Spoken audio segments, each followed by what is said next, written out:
Đâyបងប្អូនទាំងអស់គ្នាថ្ងៃនេះគឺមកចែករំលែកពីរបៀបផលិតសម្លៀកបំពាក់នៅតាមរោងចក្របងប្អូនគឺគេរៀបប្រព័ន្ធខ្សែទឹកហូរបែបនេះគឺផលិតបានខោអាវលឿនមែនតើបងប្អូនគឺអ្នកផ្នែកអ៊ុតគឺគេចាំតែអ៊ុតទេគឺអ៊ុតនឹងម៉ាស៊ីនបែបនេះហើយអ្នកដេរគឺគេបែងចែកមុខងារណាត្រូវដេរមួកគឺដេរតែមួកទេមុខងារណាវាយលាវគឺវាយតែលាវទេបងប្អូនគឺគេរៀបប្រព័ន្ធបែបនេះគឺដេរលឿនមែនតើគឺអត់មានធ្វើការគឺចែកមុខងារគ្នាដាច់ចឹងបងប្អូនក្នុងចំណោមមនុស្ស20នាក់អីគេផលិតបានសម្លៀកបំពាក់រហូតដល់2000ណាបងប្អូន20នាក់ជាងអាចផលិតសម្លៀកបំពាក់បានដល់2000អាវអីក្នុងមួយថ្ងៃបងប្អូនគឺគេរៀបប្រព័ន្ធខ្សែទឹកហូរបែបហ្នឹងគឺអ្នកវាយលាវគឺវាយតែលាវទៅអ្នកដេរស្មាគឺដេរតែស្មាគឺចែកមុខងាររៀងខ្លួនបងប្អូនគឺគេរៀបប្រព័ន្ធបែបហ្នឹងគឺដេរចេញលទ្ធផលលឿនមែនតើអ្នកដេរមួកគឺគេដេរតែមួកទេហើយគឺឆ្លាតមែនតើតកែរោងចក្រមួយគេរៀបប្រព័ន្ធបែបហ្នឹងឡើង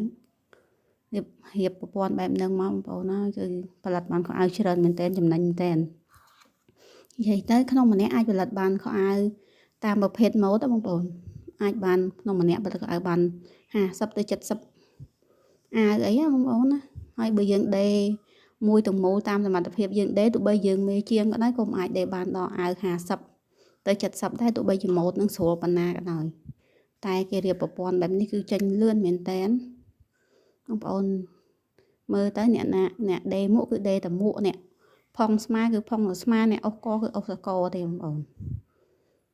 គឺចេញសម្លៀកបំពាក់ច្រើនមែនតើក្នុងមួយថ្ងៃគឺចែកមុខងារធ្វើបែបហ្នឹងបងប្អូនហើយមួយរយៈហ្នឹងគឺខ្ញុំខានផុសវីដេអូដោយសារតែ channel របស់នាងខ្ញុំហើលើអត់សូវបានទេដល់ពេលអញ្ចឹងនាងខ្ញុំក៏ផ្អាកផុសទៅហើយឥឡូវហ្នឹងខ្ញុំក៏បានមកធ្វើការក្នុងរោងចក្រហើយក៏ចែករំលែកពីរបៀបដេរនៅក្នុងរោងចក្រឲ្យបងប្អូនបានទស្សនាអញ្ចឹងថាគេរៀបប្រព័ន្ធបែបហ្នឹងគឺគេដេរបានចំនួនច្រើនមែនតើគឺចំណេញខ្លាំងណាស់បងប្អូនអាចមើលទៅគឺគេចែកមុខងារគ្នាដេរបែបហ្នឹងគឺដេរតែតាមមុខងារម្នាក់បន្តិច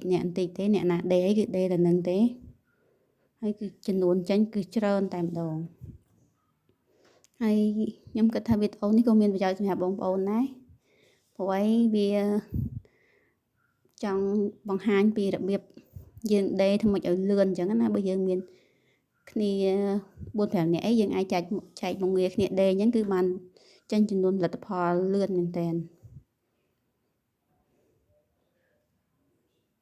ហើយបងប្អូនខ្លះដែលចាស់រងចាំទស្សនាវីដេអូខ្ញុំបង្ហាញពីរបៀបកាត់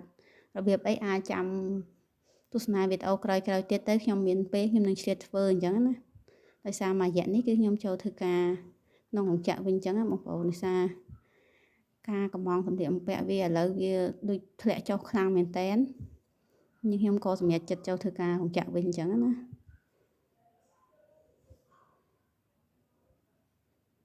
ហើយខ្ញុំក៏សូមអរគុណបងប្អូនដែរដែលបងប្អូនខ្លះគាត់បានមើលវីដេអូខ្ញុំហើយគាត់